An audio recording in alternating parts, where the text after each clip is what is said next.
and residents in the city. They had been shutting off water for years, but nowhere on this scale.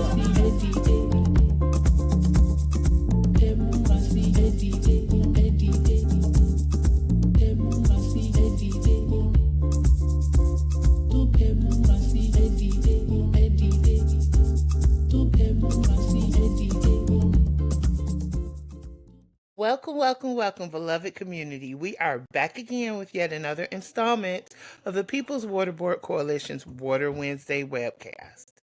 As always, I am here with my beloved co-host, Valerie Jean. Hi, everyone. And we can't forget our behind-the-scenes tech guru extraordinaire, Miss Angelica. She keeps us running smoothly and consistently week after week. And today, viewers, we have a special guest. She's not just special because of all the work she does, but also because she's our executive director. So we are so happy to have her here to talk about upcoming legislation and show our viewers the difference between assistance and affordability. And we love having her here. She's been on several times, Miss Sylvia Orduno. So great to have you here today, Sylvia. Hey. You're looking fabulous as usual. And we're ready to jump right into the show so we can get our viewers the information they need to make informed decisions. Thanks for coming on the show, Sylvia. We really appreciate you taking the time. And you've been traveling and doing all kinds of things, going to see family. So I know you've been super busy. So thank you for taking the time. Really appreciate it. No, thank you. I'm honored to be here again. I really appreciate the show that you all put on every week, and it's not just good content, but it's a great service, I think, to the community, right? To be able to learn these issues from impacted women. So thank you again for all your work. Thank you. Well, it's a short show, so I'm going to jump right in. And we didn't want anybody to be confused, right, on what a water affordability plan is and what assistance programs are. We wanted to make sure that folks understood it. So we're going to jump right in and get everybody the understanding that they need, Can you talk about the recently introduced Michigan Water Affordability Plan bills? And what are the facts and misconceptions that are kind of going around about it? Like, tell us about the bills and the things that people, maybe they don't understand. Sure thing. So I'm going to point you to a couple of things here. One of them is going to be a website where there are updates to the work that we had started doing. Well, not started doing, the work that we were hoping to end in lame duck of last year when we had gotten lots of support. In fact, all of the votes that we needed for the bills, both in the House and the Senate. But as things went, the bills didn't get passed. And so the legislature changed, as you know. So we're at a point right now where we've got bills in the Senate, and we're still working on confirming the ones in the House, but we're really close. So we're really excited about that. Yes. And so it's my water plan, MI for Michigan.com. And this is the latest summary of what the bills are encompassing right now in the Senate. We'll have the numbers up for the House soon when we get those confirmed. But you'll see that, again, one of the most important things there at the top is we've got such widespread support for this. We've worked so hard as a coalition with so many allies and partners over the years to be able to build support for this at the state level. This isn't just about Detroit anymore, or Highland Park, Hamtramck, or anywhere in Southeast Michigan, Flint, Benton Harbor, or any of the former emergency manager cities either. We're really talking about the wide-scale need across Michigan where water affordability, where bills are a problem for residents for a variety of reasons, right? Not always the same, but the infrastructure issues have really contributed to a lot of the ways in which communities' costs are going up. And when those water providers have to pay for all of that work, they've got to pass those costs on. So we recognize that. But at the same time, we work really hard to get the water providers and the legislature to understand that, this isn't the fault of residents or households. And so we shouldn't place undue burden on those residents. We've got to find a way to make sure that everyone can afford their water and recognize that it's just necessary for life, right? This isn't a political issue. It's just a basic human need issue. So you'll see that it's a two-part document here. And again, folks can go on and get more information. And if they also go onto that QR code, then that'll take them there quickly to the website where they can also learn more information.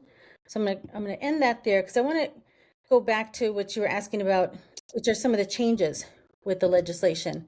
And that's been pretty important because there actually aren't that many, despite all of the political changes that have been in the people who are now in the House, right? It's One a of the good things that's been thing. pretty remarkable is we've been able to make the case that so many residents in communities that a lot of times legislators don't believe are in need are actually in need. And so what we're seeing now is these are the key changes to the legislation from where they were before. So back in the fall, when we were working on this in November, December during the late budget session, these are the bills, the 6 that we've been focusing on, and the sponsors and bill numbers there. And right now, the key changes are really in these 4 areas. One of them is about the program itself. There had been some legislators who were saying, look, we don't have the same problems that you all have in Southeast Michigan, Detroit specifically, with water bills. And we also, in some regard, don't really want to have to work on administering a program with DHHS.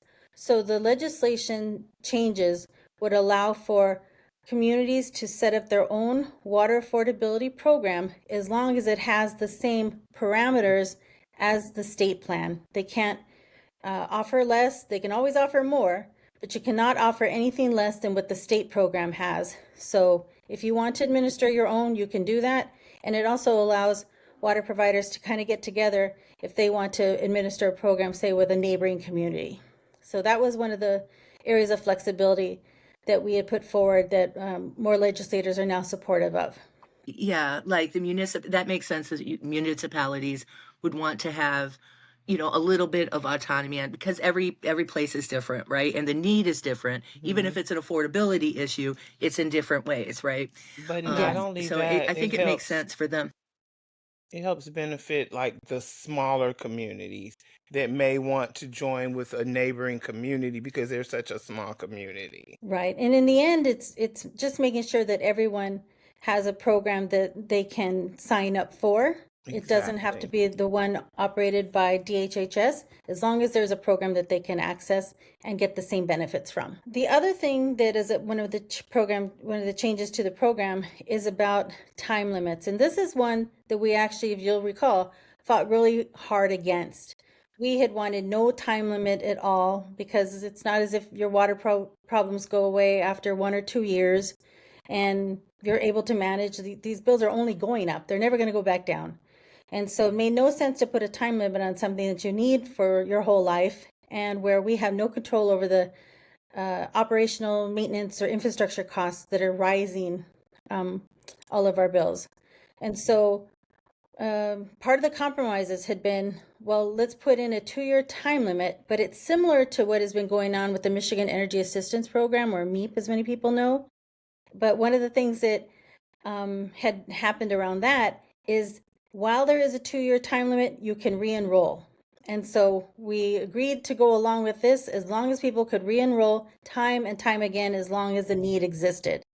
So we're hoping that down the line, once we start getting the affordability program approved and up and running, that we can work on making changes to demonstrate down the line that, look, let's just make this based on need, regardless of any kind of time limitations. But we're I mean, working with on the that right rising now to costs of get support. everything, yeah, people are really struggling to make their ends meet. Yes, Now more than ever, people are struggling. It seems like to make their ends meet, everything's going high, and going up, especially groceries and stuff. So yes, they need that safety net. It's almost a life or death. It feels like a life or death situation for folks, absolutely. And and they people need that need to safety. know it's going to continue to be there. The Yeah. program will be available to them. Now, will It this causes too much change? stress and anxiety It to think is. that you're going to be time limited on something that you just need for life. Now, with the time limits, will there be like an amended re-enrollment application? Like, say, if someone's been in the program for 2 years and they know for a fact that none of their circumstances have changed, their income hasn't increased, will there be a short form where they can just fill out and re-enroll, or will they have to go through the full process again? Unfortunately, people are going to have to go through the process, but the way that we're understanding it is similar to other DHHS programs, which is actually applicable to C there, is that if you were already enrolled in another kind of program that DHHS administers and has to check with your family all of the detailed information, right, around how many people are in the household, your income, your assets, and so on, that you'll go through similar kinds of criteria. And so it might end up being a more expedited process if you're just having to go through a redetermination. And Yeah, so, like if you're on SNAP and yes, if you're already on SNAP and Medicaid, they'll take Yeah. that information into consideration, yes. right? So you won't Okay. have to apply like as if it was the first time, but you will have to go through that redetermination process. And this is something that some of the more conservative members of the legislature were pretty insistent on. And we said, well, DHHS already regularly does that when they're in communication with households. So just make sure people are still eligible. But they wanted it more specified in the legislation. And then you'll see their item D is the change in the meter fee. You'll remember that originally it was supposed to be $2 per meter, regardless of the type of meter, whether it was a residential meter, a commercial account, an institution, because of issues with Bolton Headley and whether or not water providers are charging fees or taxes. We had to ensure that the fee was the same for all customers. And so if it went from $2 down to $1.25, again, because more conservative members of the legislature were saying, look, we think $2 is too much. The reasoning behind this is, okay, well, let's start at $1.25 and then let's add 25 cents per year until we get up to $2. And folks felt that, okay, maybe that could be a more reasonable approach. And just one last thing, I think we mentioned this before when we were talking about the legislation. If you're in an area where there is already a water assistance or water affordability program, and the one that got pointed to largely was WRAP, the Water Residential Assistance Program administered by the Great Lakes Water Authority, or GLEWA. If you are in an area where part of your water bill is going to fund an existing program, then there will be, I believe it's 10 cents taken off of your bill just to acknowledge that you're making some kind of contribution in a different way. So it's really minor, but for some people, it was something that they really wanted to make sure that was happening, at least on principle, right? Recognize that people are already paying in some way, in somehow. So that's something else that is out there too. And will that be 10 cents per month? Per bill, per billing Per bill, cycle. per billing Some people are cycle? monthly, quarterly. Yeah. When I talk to people about it, I usually look right at them and say, "Hey, it's well, it was $2, right? $2. That's caring for each other and taking care of each other Yeah. and being willing to be there for people who are struggling. And if you only want to think about yourself, you can also just think about the public health crisis that happened during COVID, Yes. right? Where people didn't have water and the governor had to say, and we had to pressure her, but she had to say, hey, turn everybody's water back on. We're in the middle of a public health crisis. So you can either think about Yeah. yourself in that way and protecting your family in that way. But ultimately, we should care if everybody has water. Water should never be shut off. Yeah. $2 or $1.25 now seemed like such a small thing to do to make sure that people were cared for, to make sure that they had water. Yeah, and I really appreciate you just sharing that.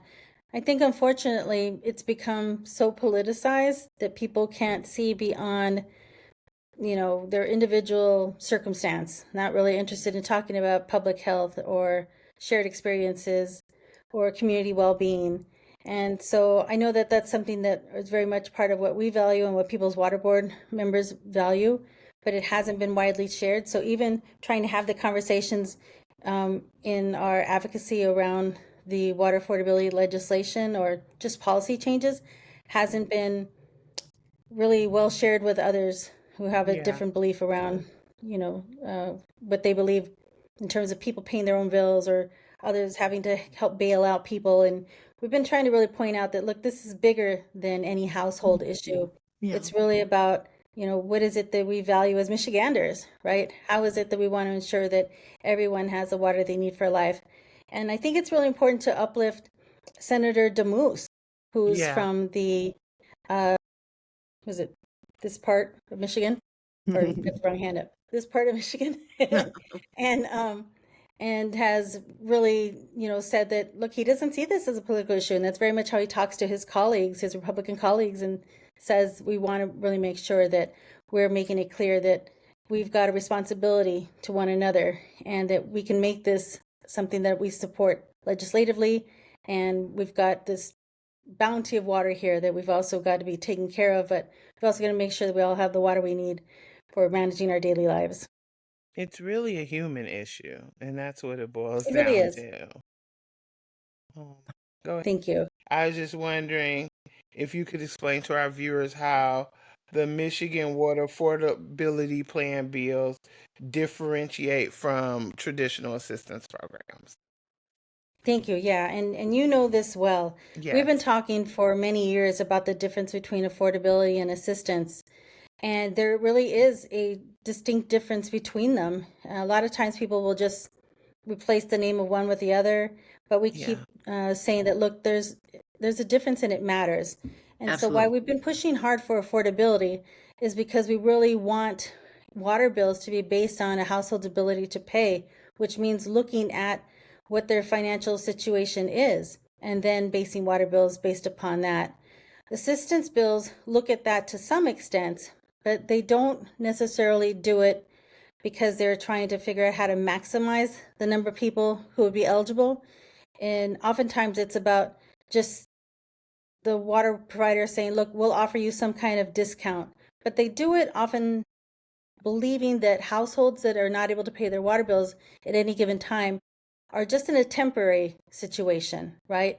What we've been saying is that you've got to recognize DHHS or water providers or others who are running any kind of social service programs, is that people have problems on a long-term matter, long-term issue. And many times they're not going to be able to get to a point where they can afford the bills for their basic needs, whether it's housing, water, energy, food, medical care, on and on, right? All the things we need to just be able to manage our quality of life. And so when we're talking about water affordability, it makes a difference to say, look, we're looking for long-term solutions, That's right. not just short-term band-aids, basically. And assistance is what that it typically encompasses. It's often on the terms of the water provider, if they feel like offering something, and if they do, for how long they'll offer it, how much the discount may be.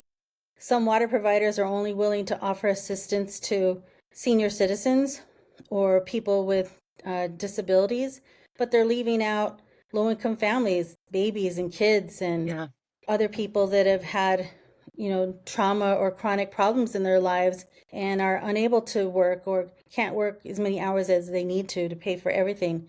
So affordability recognizes the differences between long-term and short-term payment problems. And that's what we've really had to push with the water providers and with the legislators to understand the difference. But then another big area of that is whenever there is no affordability or an assistance program and people are paying what they can, most oftentimes, as we all know, right, people will get behind in those bills and you'll start to build up an arrearage, right? And you're hoping you can pay a little bit on that, but typically you're just able to pay whatever the current amount is. So if your bill is $100 and you can pay 75, that 25 goes to your arrearage, right? The next month it's another 100, you can only pay 50. Now you've got 75 in your arrearage. And after a while, when that keeps building up, people are getting to a point, as you all again know well and have heard many stories, right? And have advocated for many others around this, is that people start to feel overwhelmed by that debt, right? Because they don't know how they're going to pay that down when you're still trying to keep up with the current bills. So affordability, when we get these programs operating, and then we recognize that we've got to pay down that arrearage from the top. So We don't important. just say, well, we'll add a little bit of arrearage onto your current payment, and then over time you can maybe get some or all of it removed. That's still stressful because if you mess It up is. along the way, you don't get the benefit, right? It's even barely an assistance program. Right. If you think about like that, because right now what DWSD has is the easy pay plan, right? Where you get All your stuff, Mm, you have to pay your main bill every month and then pay that a percentage of your back to Yes, be able to keep it on. And the bills are too high. If somebody can't afford to pay their monthly bill, and then you give them a bill that they really can't afford, it's got too much. You've got the rearages tacked onto it. Even if it's spread out over months, it's not helping people because they still can't that's afford right. it. So it's yeah, barely even assistance. I think that these um, water utilities, as well as other utility services, are not understanding that there are people that working or not live in systemic poverty. It's not going away. They didn't just get into poverty today or yesterday. It's been a systemic, ongoing thing that has not changed and is actually worsened with the cost of living steadily increasing. I read Yes, somewhere the other day that the cost of living has steadily increased almost every single year, but our minimum wage hadn't went up in 10 or 15 years. So how do you Well, if you balance that read, out? think about Nikki Van Leer when the interview we did with her. Yes, That in the last 10 years, the water costs have went up 400%, and they exactly. just keep increasing it and increasing it. There's people have no recourse. They don't have anything, They and the don't. stress of being insecure, water insecure, it's it's It's so it's it's tremendous. it's long-standing trauma, It affects your even health long term, after the everything. the situation is resolved, because I always tell the story that like my family still has PTSD. I can go in my basement right now where in a storage yeah, room there are jugs of water because they just never know when the water is going to get cut off again. absolutely. And so we've continued to make the case that, look, this isn't just about households and what they need, it's also about what water providers need. And if they can't collect from all of their customers, then water departments or water providers, they get behind in their bills too. So by having water affordability available for every Michigander, it helps every water provider in every community. So it's win-win. For everybody. Oftentimes, though, we continue to hear that, oh, well, this is just about Detroiters not wanting to pay their bills, or this is about low income people wanting free water. And we keep saying, look, if you keep thinking that, you're not understanding the whole picture.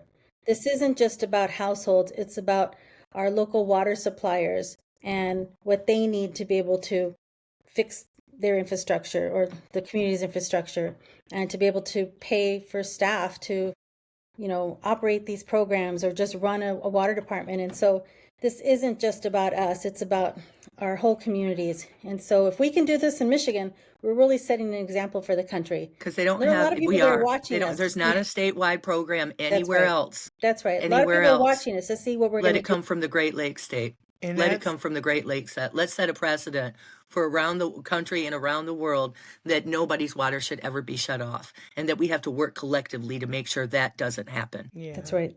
And that's So we can ironic do what it. you We're said, so much we're Sylvia. so much closer to where we've been in the past, right? Yeah. That's right. That's ironic what you said about you know, uh it being beneficial for water utilities as well, because I think a lot of people, when they hear and they know what's going on, the first thing they think of, and I've heard people vocalize this, is like, why are they not going after the commercial in these big industries for their They water don't. bills? And they don't, Mm, you know? no, they don't. They go after homes. They do. Well, the water departments have acknowledged that. They said, look, we don't have what we need to be able to shut off a stadium or an arena, right? Or a hospital, right? If they get behind their bills and they don't pay, we just have to figure out how we can work with them and make them get into a payment plan.